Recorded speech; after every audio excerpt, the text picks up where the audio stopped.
Welcome to episode 2 of Looking at Project Fear. We are ghost hunters. This is Lucy. Hello, Lucy. Hello. I am Chris, and we're in a team called White House Investigations, and this is talking about the program episode by episode. The prerequisite is that you go and watch their episode first, and then come back. This show will be full of spoilers. We advise you to go and like their videos, join the Fear Club, buy the merch, do whatever you can to support them. Links will be in the description, hopefully, if I remember to do that. Along with my link for my book about our investigations that we have been on. It's a great read. Consider buying it. So, Lucy, first impressions of the night vigils. I think it was really good. It seemed to me like there was a good mixture of maybe residual energy and intelligent energy. And I think it started off relatively slow, but then it amped up quite quickly. And they got some really good stuff. That door closing was my favourite part. Oh, we'll get to that. All right. So they have the 3007 room, the second floor hallway, hospital wing in the basement, and also the basement slave quarters. And then there's the whole 50k likes to get Dakota to stay in there, which they are so close already. I mean, I've liked it on 3 devices. Yeah, they're at 47k. I just looked before we came on. So yeah, I'm pretty sure Dakota's going to be there on his own. Yeah, although I'll put a screen grab of him saying, you know what's going to happen when we get like 2 votes away, I'm just going to take the account down or pause it so that it don't happen. Yeah. You know. Tanner picks the 2nd floor, Dakota picks the 3rd floor, Chelsea the hospital, and Alex the slave quarters. I mean, you know, someone's going to be happy, someone's going to be disappointed. I think Dakota agrees that he had the safe place there, although he still has activity. So yeah, we see him go up and sit outside room 3007 in the corridor rather than in the room, and I thought that's quite a very investigatory move, because it's, if you're freaked out, being in a corridor, wouldn't you think all the dark doorways, you'd feel vulnerable? I don't, you know, you or I, if we were scared, we would sit in the room being able to see just the entrance ahead of us, don't you think? I mean, that's not what we do, but if you were scared, you would put your back against a proper wall, wouldn't you? Yes, yeah. But then I suppose in that sense, you're then trapped in a room. Yeah, I guess that. Like when we're in the cellars of places and there's only one way out, I suppose you are right. Maybe that is his way to do it, yeah, maybe so. We see Tanner setting up, and he films that horrible bug walking across the floor. Oh, it's gross. That is, I don't mind spirits, but bugs revolting. Yeah. Now, that reminds me of when 3 of us were at a cemetery within the last 6 months. You weren't there. And I see my sister get like spiders and stuff on her when, you know, in the graveyard. And I'm just like, leaning forward and brushing it. She's like, what was it? I'm like, you don't want to know. No, I'm not telling you. Yeah, but everywhere, because we were just stood with lights on, every little bug started walking up with the tripods and just covered in bugs. Chelsea does the thing where she teaches us what the dark is. Yes. That really gets on my nerves. It's the one thing that it's pitch black. Look, this is what it looks like to be pitch black. I'm like, I knew that when I was like 3. Well, we know that, but I think some people forget because we, as the viewer, we can see like pretty much everything.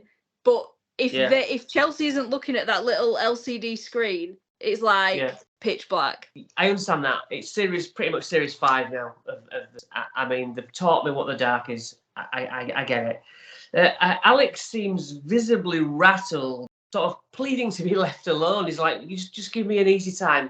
Go easy on me. You know, it shows his mindset there. Pretty scared. And then soon enough, Chelsea hears movement and footsteps. Oh yeah, there's a slight audio, like a piece of music, and at first I'm like, wait, is that happening? No one's reacting. And then I realised it was a musical addition. And again, Dave Schrader, he was saying, oh, we all hate that. You know, everyone complains about putting music over stuff. We want to hear the actual activity. We don't want that. And yet Dakota's made the choice to cover the investigations in mood music. I just wonder what the fans think about that. It does make for a more scary production, but a lot of us are like, we just want to hear the pure noises, not your enhancements. It don't bother me. I think it makes it more. It heightens the production value, and also they don't play it over when they're showing you a clip and they repeat it a few times. They never put anything over that, so it never bothers me. Yeah, cool. Chelsea pulls out the ovulus very confidently and asks out, and I think, wow, is this the same Chelsea who was petrified in the first ever episode of DF? You know, it's come a long way. Come a long way indeed. Now I looked into the ovulus. We did a spirit box one last time. An Amazon review says, I've been on many ghost hunts, so was really let down with the ovulus. I think it's just a very expensive toy. I've done sittings with it in different locations, and it just seems to throw out random words, and the same words at that.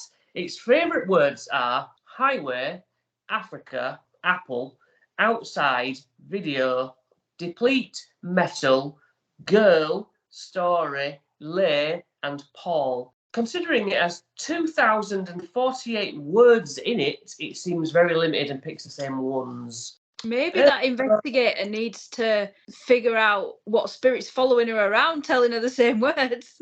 Yeah. So Bill Chappell of Digital Dowsing invented the ovulus, and now the ovulus 5 is out, retailing at £473. They all essentially work the same by using temperature changes and magnetic field changes to cross-check readings of frequency into numbers, and those numbers inside the machine are allocated to the databank words. Okay.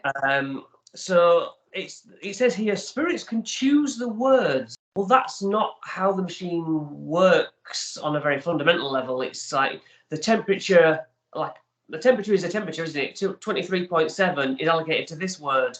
So the spirit would have to change the temperature for the machine to then do that word, or it bypasses that and goes straight into the data bank. Now, we don't have a problem with spirits working with electrics. We do believe that, don't we? They mess with our equipment, and that does make sense. It's just that then it's this whole, the right up here of the product. It's like, do you actually understand how this device is working, you know? It says, this is the advert for it, 75% of the time, the words seem accurate. And that's the advert. 75% of the time, the words seem accurate. And it is a very vague, you know, you've got to, it's down to the reader, isn't it, the listener? Yeah. But interestingly, it says it can be used in conjunction with the REM pod because they supposedly both work off EMF. If you were to have a REM pod and an ovulus next to each other, if they both are being affected by these same waves, perhaps it should say a word at the same time that you get a blip. Yeah. That would be quite cool, wouldn't it? Yeah, I think the ovulus is the most scientific of the word bank options that there are out there. There's a lot of apps that it literally does just spit out random words at a random interval, and obviously that's gonna hit or miss, but probably hit most of the time if you're gonna, you know, maybe try and make it fit. So I do like that they use the ovulus, because of all the options available, like I say, it's based on science, so I like that. Now we can't afford, or haven't splashed out on an ovulus ever.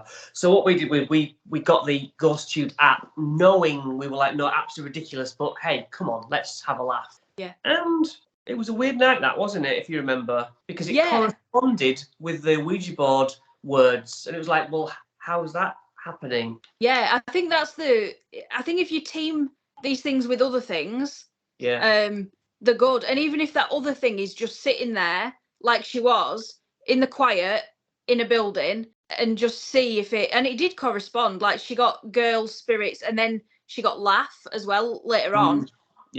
So I think there's a certain amount of weight that you can hold to the ovulus and the words that you get through. Yeah I'd certainly try it. We just can't afford it. I'll take one on and try it out.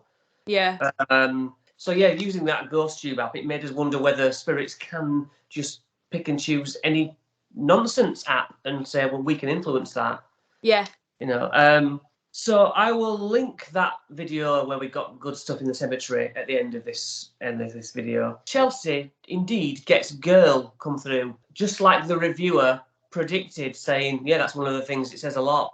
You could say that, or maybe they were getting girl. That's, there's no, he said girl, Chelsea's a girl, Chelsea didn't say, oh, you mean me? She went, oh, you mean there's a girl spirit? It is all about interpretation. Yeah. And I would expect it to say girl, boy, or whatever quite a lot, because that's one of the first identifying factors that you go for, isn't it? When you're asking them who they are or what can you see about me, they're going to use gender or, well, that's pretty much the first thing. Yeah, first thing, isn't it? First thing we generally end up asking spirits on a Ouija board, isn't it? Yeah. So, yeah, Dakota thinks he sees something down that hall towards the doors, and it could be, there's always another explanation. He may have seen something move, or it could simply be that your eyes do adjust. Your lenses are trying to sort of night vision themselves in the dark, especially looking far. But I also think, like us, we kind of know in the moment that that's working that way. So I think that Dakota's investigated so much, he knows when his eyes are adjusting or not. So I kind of rule that out. I think if he thinks he saw something, I'm pretty all right with that. So we see his IR light reflected back in the sliver of glass in the door at the end of the corridor. So we know that the door is shut at that moment. And for a lot of it, it's only when Tanner seems to prop it open. I thought it was propped open from the start.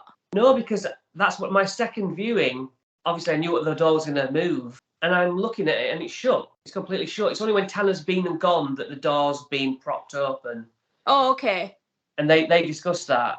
It's like the second viewing that I put that together. But it's still quite a long time that it was propped open for, from what I can gather. Yeah, we'll get to that.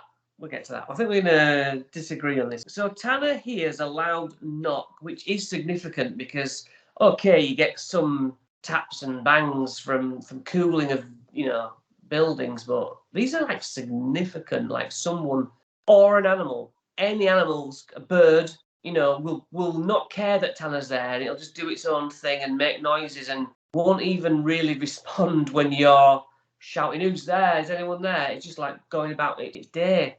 So that's why I wish you really should have had the opportunity there. If, as he said, noises kept happening, get yourself down there. You'll never have that opportunity again.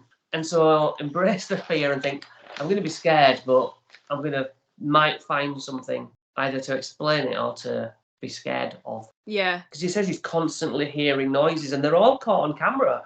We can definitely hear them. Yeah, they are loud. I think that's a good thing about being in a corridor, because I would have thought if it was an animal, whatever, I think they're usually panicking trying to get out, especially if it's a bird. So you would think that, like, you'd see it come out and into another room or try and come down the corridor.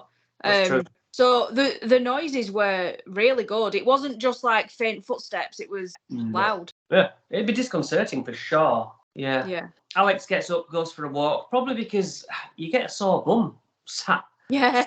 It's like, I just need to walk around, whether I'm scared or not, I'm going for a walk. So he goes down the boiler room and he says a woman didn't die in here but was injured. But bodies were stored in the boiler room when it was something else. As Alex is telling us that the room has a funny vibe, we hear a distinct noise, which he describes as a metallic noise. Metallic noises, you hear the ping, you don't know what it is, very difficult to find what that was. Yeah. But he doesn't seem unsettled at this point. He pulls out the other ovulus. So he's comfortable enough to push further. Although he heard a noise, at that time and space, it didn't terrify him. He's like, it could have been anything, obviously. Yeah. Yeah, Dakota pulls out the digital recorder, starts doing EVP session 1. Now all your smartphones have voice recorders built in, or you can get the apps. And I think if any of you are budding investigators, you can do this at any moment. You can go in a haunted house or wherever and do a EVP session. And if you're too scared to do that, on my phone, I've even recorded 3 minutes of me asking questions out loud that I can then remotely leave in a room on its own and have somebody else's phone recording if there's any responses to my recorded questions. So if you're too scared to do an EVP session, stood there asking, you record in the safety of your home, play it, and have somebody else's phone record the answers. So do you want us to leave? And it says yes on Dakota's. I mean, pretty obviously yes, and catches him off guard. A good catch. Yeah.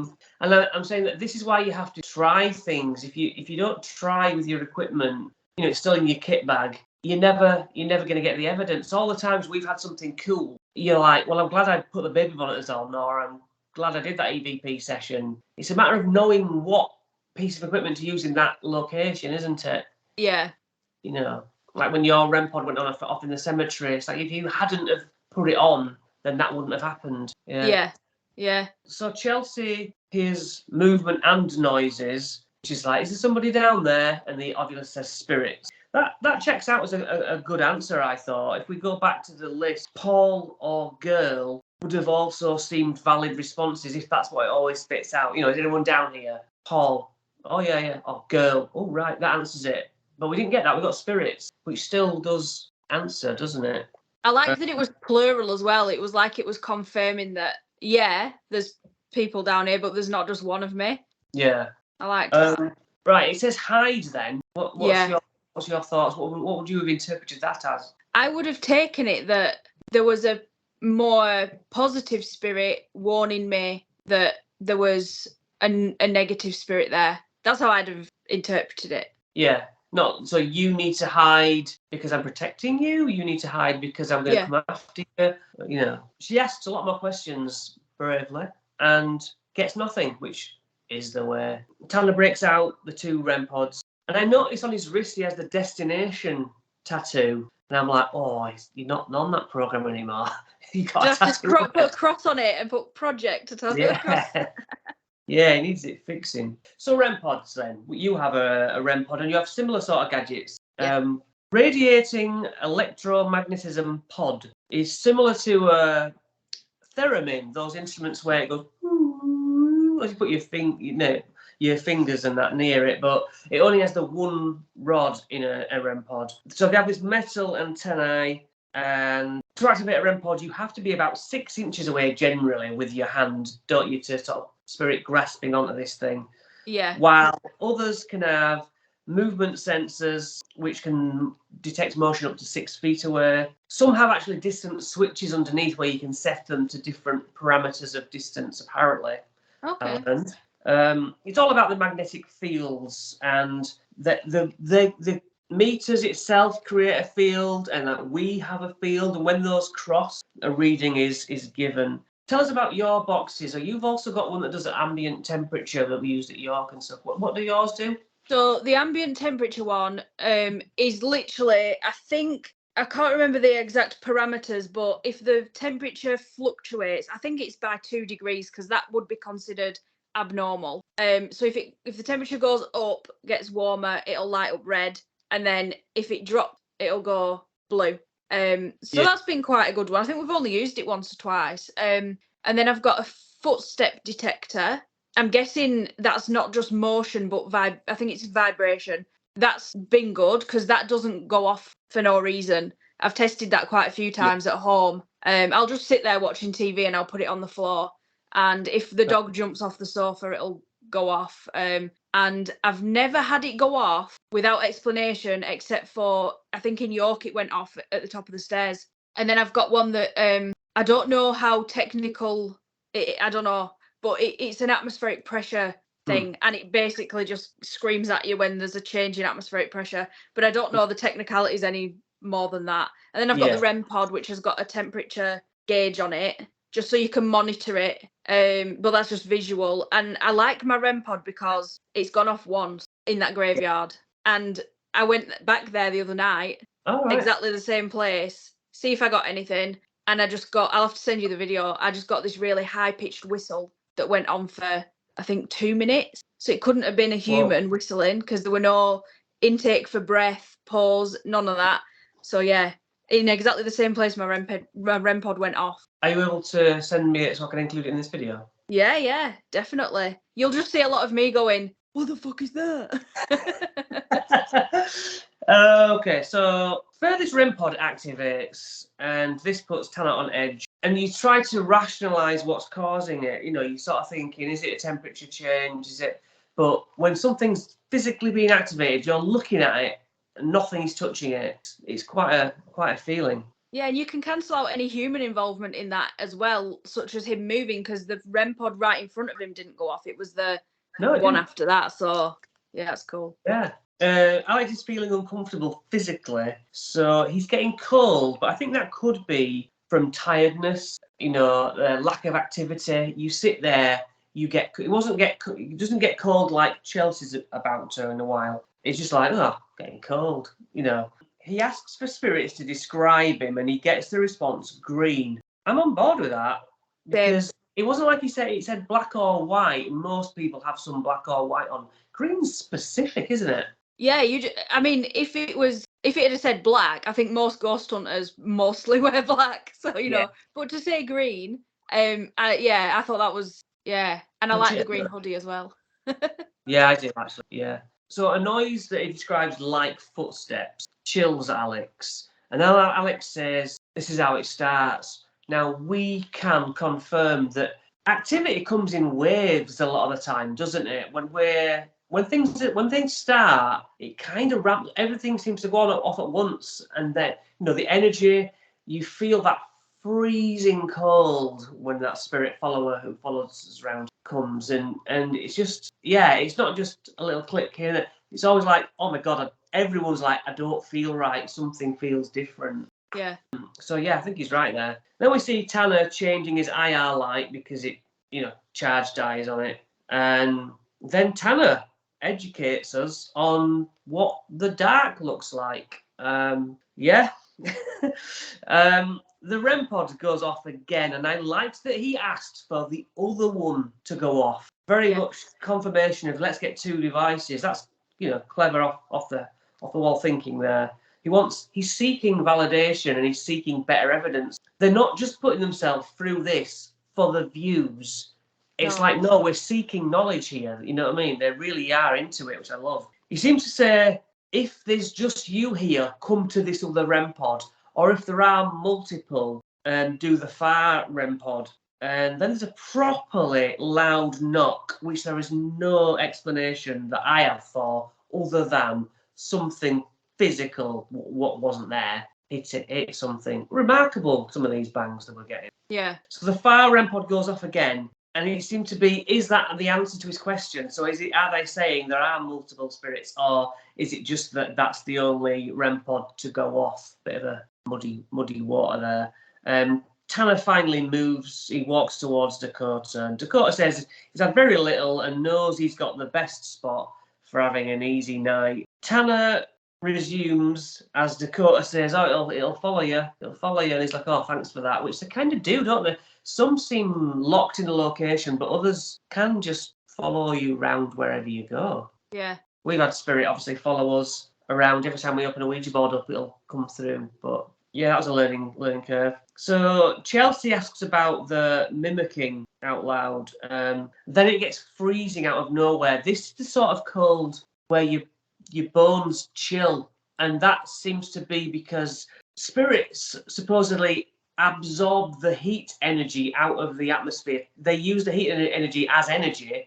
Therefore, if they're using that, it goes cold. It makes perfect scientific sense that if spirits are about to be active, then we get cold spots. The ovulus says laugh and discusses with Alex that that's the same spot. Laugh on its own wouldn't have meant quite as much. It's just a random word, but laugh in the spot where they had laughter and in the spot, that's pretty cool, isn't it? Yeah, definitely a sign of intelligence. Yeah, it does.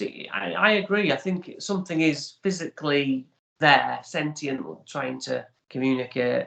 Alex and Chelsea both hear loud noises at the same time, and that's really good. They both discussed later that, well, they heard it at the same time, but in different directions. Yeah, and it was it was trying to split them up. Exactly, yeah. Alex says something fell. Chelsea says she thought she heard the door closing, but then Tanner's walking around, and I just wondered how much the sound travelled, because we've just seen him walk to Dakota and back. But no way of knowing.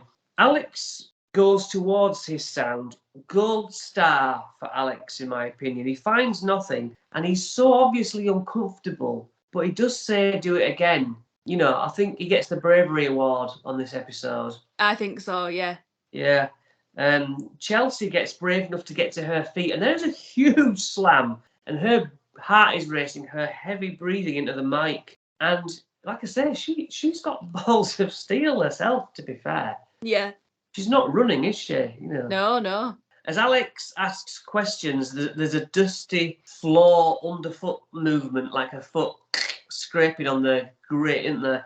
But it's back where his sleeping bag is. Yeah. And he's like, "Who's there? Who's there?" I mean, getting blocked into a room, yeah, by someone outside. That's one of my worst fears. If that happened. Oh yeah, because what do you do? That's why cellars freak me out, like you were saying, because especially the one that we've investigated quite a lot, because the door, the only exit is like the other end of the room, and then the stairs go up, and they're really big stone steps that I can't run up fast. And that feeling is just horrible. Yeah. So yeah, there's a loud noise. There shouldn't be any loud noises in this area, and yet it's full of noise. And it seems like a logical idea that something is there with them. Alex pursues the noise, and then there's one behind him, and he feels like he's surrounded. Even if it's just by one spirit, that is scary. Yeah. Now his flight mechanism seems to be pursued by the fight mechanism. You know, for 1 minute it's like, oh my god, I'm scared, but there's like, who is it? Who's doing this? It's conflicting. This is annoying. Like Tanner's very much like that. Straight to, who are you? What are you doing? But yeah, Chelsea searches around the rooms and hears nothing. Just in time for her walkie to go off. Her reaction as she runs to the walkie says it all, really. She wants desperately to feel she isn't alone. She's like, Alex! Oh my god! I'm coming to you. Yeah, and runs to Chelsea. Alex runs to Chelsea with, I'm going to help you, sort of. So they both have that triggering of, oh my god, I need to talk to someone alive. Yeah. To meet up. And yeah, do we think then the spirit was pulling them apart? Can we talk about that? I think they were. I think you could see it as that they were testing how far they would, they were testing the fear. And it was the same time that Alex was going to the boiler room and Chelsea was going down the other corridor. So yeah, I'm on board with that. It's definitely creepy. Yeah. These are two investigators that, scared as they were, they weren't budging. And so if the spirit's trying to get them out, saying it's not your area, then things are going to increase. And yet it was putting all that energy into scaring them, and they're not going to leave. So yeah, I imagine the spirit being quite annoyed by that. Like, why are they still here? Yeah. So Dakota hears the door sort of vibrate. He says the door handle. But I'm thinking, is that the moment the wood starts to just slip, from the door wedge? Because that's where, if the door's moved, it'd go. He checks the side hallway. We see the door wedged open since Tanner left. Dakota hears a woman. Now, it sounded like Chelsea to me, screaming or something. In fact, it sounds exactly like, maybe not exactly, it sounds like Chelsea shouting, Alex, oh my God, as she did. But they're possibly too far away for that to be possible. That sounded like it came from, I think he said that the corridor, the door was about, as you say, 150 feet away or something. Not sure. It definitely sounded like it was on his level, not that far away. It sounded like it came from down that corridor. So again, it could be another episode of mimicking. Yeah, maybe so. That's good. The tone to it was very more like Chelsea. Well, are we just saying that because she's the only female there and it was a female voice? I don't know. But either way, even if it was Chelsea's voice, I think it was spirit doing it. I'm going to actually put the audio of Chelsea saying Alex and then what Dakota hears, and people can comment and see whether or not Alex! Single. What Alex? Single. What Alex? Single. I'm not 100% convinced either, to be honest. I mean, Dakota attributes it to the lady in white. Yeah. Which seems to make sense, that a female voice, woman in white. Yeah, maybe it is just that. But then the door shuts down the hallway, The shadow that people have speculated about online is the door shadow in IR. I know it looks like, because some colours are like reversed, aren't they? And it sort of goes. I think that's all it is. It's consistent with the door closing. Is the shadow? Yeah. So. Yeah. I think if there was if it was a silhouette of a human figure or anything like that, then fine. But no, I think it was his IR light being closed off because the door was closing. So yeah, we get a good shot that it's a one of those barred security doors that auto close. It's always on a hinge, pulling it towards Dakota, but it had that wedged thing. We even see the makeshift stick of wood. It's not even an official door jam, and I don't know if anyone who's watching who has these at work or wherever, even proper door wedges slip. It takes you a few attempts to bloody jam the thing under. And if you've just got a crappy stick, that when we see how Dakota puts it back and says he set it again, he's not even set it spike in, he's set it sideways. If that's how he set the door jam up, I'm not surprised it skid, and then, if that's what happened, it skid and then eventually went. Personally, I don't think it was a spirit. You could say, well, the spirit moved the door jam. For me, it seems such a logical explanation that the door just closed. See, I think there was too much time passed for it to be natural. I don't know. I guess you'd have to test it, but yeah, who knows? I can't imagine it staying there for so long and then just suddenly deciding, oh, I give up. I don't know. I just thought he'd do it sooner. Yeah, well, I'm at work, and I'm just going off how they act at work. But who's to say? Really, who's to say? That's more my final word is I don't know. Yeah. Rather than it's a spirit, I'm like, I wouldn't like to say. Dakota rightfully suggests that Tanner may have nudged it as he left earlier. You tend to walk forwards in the dark with your hands sort of shoulders out, not to walk into things. But on the other hand, Tanner says there's no way. And he seems to be like, I never touched the damn thing. So I'm like, okay, you didn't touch it. Yeah, I believe him. Yeah. Tanner joins Dakota in the end. Now, you would have thought that Dakota would have joined Tanner in the more haunted area, but it seems they've both had enough. They're like, you know what, this is enough for one evening. And then Alex and Chelsea try Esther's method, which you and I have particularly enjoyed with fascinating results, haven't we, over the times? Can you say a name next? Jim. Chris. Chris. I got a Chris. This is the shit. Boss. I love it. It's my favourite thing to do. Yes. And they're using the spirit box rather than necrophonic.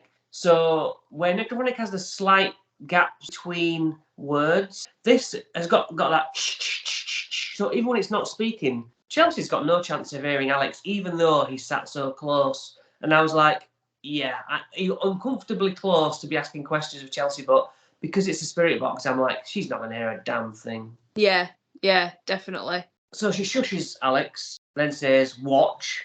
And then shush again. Hi. Say your name. You know. Alone. Shh. Now. So, yeah. What do you think? I mean, shush. A spirit box wouldn't say shush over and over. A radio wouldn't say shush over and over. I think they were hearing spirits talking about them. I think maybe that, like, them saying shush, alone, watch. They're like sussing them out almost. Yeah, that could. To me, it came across as like she was hearing a conversation going on between multiple spirits, which is really interesting. Yeah, we'll have to try the spirit box version of it. Yeah. So Tanner and Dakota do EVP session 2. They get no evidence. Thumbs up for including what we get a lot. You try it and you don't get anything. Yeah. Now, whether this was to pad the episode out to fit 50 minutes, which it does come at the end, you can't blame him. It's nice to see other things that they try, even if it fails. Yeah. You got 4 people who were there for 4 hours with 2 cameras, a static camera and a personal camera. That's a lot of footage to go through, and I guess you can make separate episodes. Some people have not liked the fact that it's one location's been split into 2, but you're getting twice as long for a location. I'm all right with that. Oh Really. yeah, absolutely. So back to the spirits. I've put where is and trying, and then Alex, how many spirits are down here? And then shh, multiple. Watch something that you can't tell. Yes, shh. Then check after some movement. And Alex is like, no way. Like multiple spirits, or and it's this talk of there's a long gap between how many people are here, or how many spirits are down here, and multiples. Like literally a cut or a fast forward. I can't remember. But when we've done Este's method before, I know I've joked to the camera saying, "Oh, is there a lag? Are we experiencing? You'll ask for a number, and 2 minutes later you'll get a number, and you'll be like, wait, I asked for a number a while back." Yeah. And I just wondered if they were getting the same lag in a way. It felt like that. It does seem, because I know when we've done it before, you've asked for like, tell me a number, and then the next question maybe tell me a colour, Yeah. blah, blah, blah. And then, like you say, there's that lag, but it's in order of the questions that you ask. Yeah. So maybe that's a thing. Maybe it takes them a while to build up the energy to say it, or there's just a lag between our world and theirs. Yeah. But it just rung a bell. I was like, I recognise that. And then Alex nudges Chelsea to come out of the jumps out of the skin, just like you did in New York when I came back up to say, we're good to go. And you were like, rah! Yeah. And those moments are just as fun. Oh, yeah. That's pretty much the episode. I didn't find the duck. I didn't. I might have to watch it again. I watched it 2.5 times, and I'm like, nah, I don't know. I give up. So, for anyone, feel free to tell me where it was this week. So we've covered quite a bit in this episode, and thank you all for watching. Thanks, Lucy, for your time. Thank you. And we will catch up with the next episode next week, hopefully. Thank you for watching. Thank you.